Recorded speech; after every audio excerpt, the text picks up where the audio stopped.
Ang gasoline is either premium or regular. Kung sports car, unsay mong itubil dapat? Premium. Pwede ba siya tubulan ang regular? Dili. Pwede. Pero, madaot ang imo ang engine, imong sports car engine. Kaya naman siya high compression, dapat ang imong tubil, kuan good, high in octane, which is the premium one. So, katong sama sa to ang mga bukot-bukot sa motorcycle, ano atong mga inana, unsa itubil?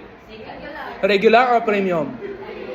Regular. Pero kung dato ka, maka-afford kag premium, pwede ba siya tubilan og premium? Pwede. Na karon ang sikad ingon niya. How about ang sikad? Ah! Sikad, pedal man na siya. Dili dagway, murag feel na ko ikaw dagway nga magsikad mo imo tubil. Ang problema karon unsay imong itubil nga gasto. Ano mo dagan ang sikad nga imo